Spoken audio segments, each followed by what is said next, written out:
Bharatiya Janata party ने अहमदाबाद के नरोदा पाटिया से पायल कुकरानी को अपना उम्मीदवार बनाया है। पायल के पिता 2002 में नरोदा पाटिया में हुए नरसंहार मामले में दोषी करार दिए गए थे और उन्हें आजीवन कारावास की सजा हुई थी। फिलहाल वो जमानत पर बाहर हैं और अपनी बेटी के लिए प्रचार करते नजर आ रहे हैं। भले ये चुनाव पायल कुकरानी लड़ रही हैं, लेकिन स्थानीय लोगों और भाजपा कार्यकर्ताओं की माने तो चुनाव तो मनोज भाई ही लड़ रहे हैं।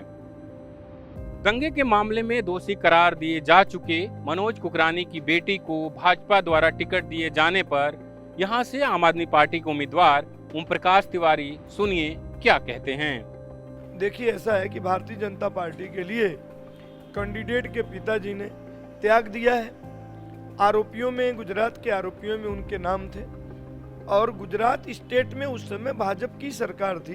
जब भाजपा की सरकार, पुलिस विभाग, कायदा कानून मंत्री एक तरफ उनको गुनाहगार आरोपी ठहराया है तो 100% गुनाहगार होंगे, क्योंकि चालू सरकार होती, अपोजिशन सरकार होती, चलता है। गुनाहगार ठहराने वाला भाजपा ही, और भाजपा आज उन्हीं के परिवार में उनके माँ को, कैंडिडेट के माँ को कॉर्पोरेटर बनाया भाजपा का, और उनके लड़की को आज कैंडिडेट बनाया असेंबली विधानसभा नरोड़ा का। तो भाई, भारतीय जनता पार्टी के लिए उनके परिवार वालों ने काम किया है, इसलिए उन्होंने इनाम के तौर में उनको टिकट दिया है। भारतीय जनता पार्टी ने इनाम के तौर में टिकट दिया है ना, उनके लिए अच्छा काम किया होगा, लेकिन प्रजा के लिए अच्छा काम नहीं किया है। साल 2002 में गुजरात के अलग अलग हिस्सों में जब दंगे हो रहे थे तो सबसे ज्यादा भयावह तस्वीर नरोदा पाटिया से आई। यहाँ 97 लोगों की मौत हुई थी, जिसमें बुजुर्ग, महिलाएं, बच्चे और यहाँ तक कि अजन्मे बच्चे भी शामिल थे। इस दौरान अब्दुल माजिद के परिवार के 8 लोगों की मौत हुई थी। उनकी पत्नी, बच्चे और बेटी की हत्या कर दी गई थी। उनका दावा है कि उनके आंख के सामने ही उनकी बेटी का बलात्कार हुआ था।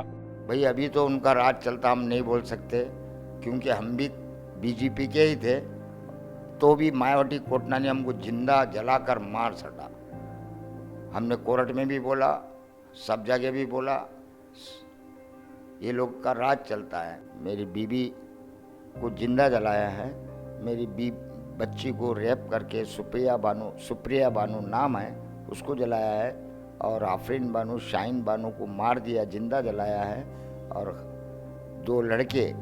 3 लड़कों को मार दिया है जिंदा जला के, और एक छोकरे को जला दिया है, उसका नाम यासीन है, अभी वो बच गया है। अब हम बोल नहीं सकते, सत्ता उनका है, बीजेपी का ही सत्ता है हर जगह। उल्लड़ होने के बाद भी हमको वोट डालने के लिए बुलाए थे। हम वोट डालने गए तो हमको बोलते थे सब नीलम मराठे गिराटे SRP वाले कि बीजेपी को डालना। हम बीजेपी को डाल के। जब हम पायल कुकरानी के घर के बाहर मौजूद थे तो उनके पिता कार्यकर्ताओं को निर्देश देते नजर आ रहे थे। जब पायल और उनकी मां मीडिया को इंटरव्यू दे रहे थे तो पीछे बैठकर उन्हें सिखाते नजर आ रहे थे।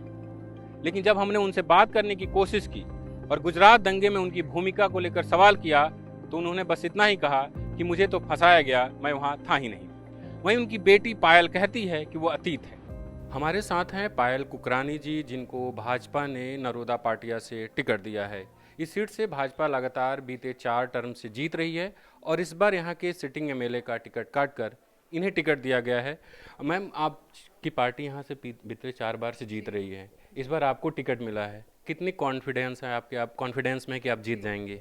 नरोड़ा विधानसभा की जो सीट है ये भाजपा का गढ़ रहा है, तो हम बहुत ज़्यादा कॉन्फिडेंट है कि हम ये सीट से जीत के काफ़ी लीड के साथ जीत के आगे आएंगे।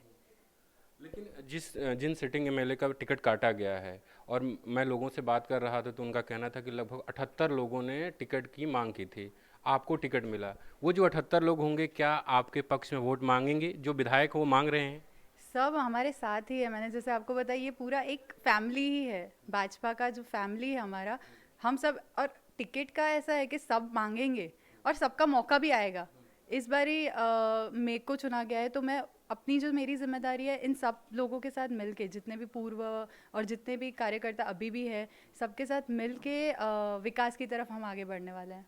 आपने खुद टिकट की मांग की थी या भारतीय जनता पार्टी ने आपको दिया है? जी, मांगा हुआ था हमने टिकट, हाँ, लेकिन उम्मीद नहीं थी, क्योंकि सब लोग मांगते हैं कि सबको होता है कि यार हम भी देश के लिए कुछ करें। सबको एक जज्बा होता है कि कुछ देश के लिए करने का।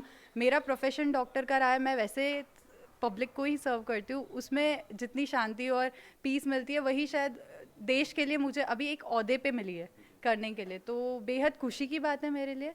और जी उसी तरह से मैंने भी मांगी थी ये सीट।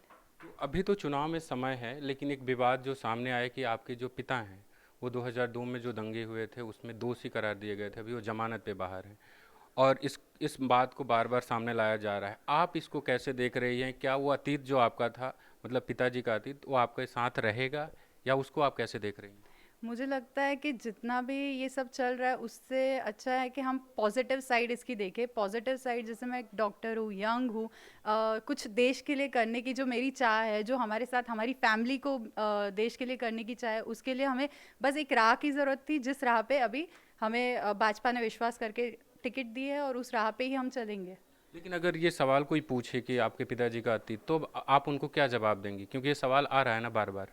जी ये 20 साल पुरानी बात है, और अब उस टाइम से इस दौर तक तो देश कहाँ से कहाँ तक पहुँच गया। तो आप देख सकते हैं कि मेरा क्षेत्र है डॉक्टरी का, तो वो जो एक्सपीरियंस है, जो मुझे अभी तक सीख मिली है, वो सब मैं अपने विस्तार में लगा सकती हूँ। जितने भी न्यू हॉस्पिटल डेवलपमेंट प्लान्स होंगे उसमें लगा सकती हूँ, एजुकेशन प्लान्स में लगा सकती हूँ। एज ए यूथ फीमेल हूँ मैं, तो मैं जितने मेरे साथ विमेन रहेंगे उनको आगे लेके बढ़ सकते हैं। जहाँ जहाँ पे भी विकास कोई कारणवश थोड़ा कम है या नहीं हो रहा है, तो वहाँ पे हम ध्यान देंगे। लेकिन जो पीड़ित है उस पूरे मामले के, उनसे भी आप मिलेंगी, उनसे भी वोट मांगेंगी, क्योंकि सब इसी क्षेत्र के रहने वाले लोग थे। हाँ, मैंने आपको बताया कि हम एक फैमिली ही हैं और सब मेरे साथ ही है, सबका आशीर्वाद भी मेरे साथ है। सबने टिकट मांगी थी, हाँ, और सब जानते भी है कि ये तो अब नसीब पे भी होता है ना, कि हाँ आज मुझे कल शायद उनको मिल जाए। पायल भले ही इस पूरे हादसे को एक अतीत बताकर आगे बढ़ने की बात कह रही हूँ, लेकिन जिन्होंने झेला है वो उस मंजर को नहीं भूले। बसंत कुमार, अहमदाबाद से newslaundry.com के लिए। मीडिया से आपकी सबसे बड़ी शिकायत क्या है? यही ना कि वो आपकी बात नहीं करता, आपकी खबरें नहीं दिखाता। इसका इलाज ये है कि मीडिया में आप इन्वेस्ट करें ताकि मीडिया आपकी बात करे। सब्सक्रिप्शन आधारित मीडिया इसका जवाब है। hindi.newslaundry.com पर जाएं, न्यूज़ लॉन्ड्री को सब्सक्राइब करें।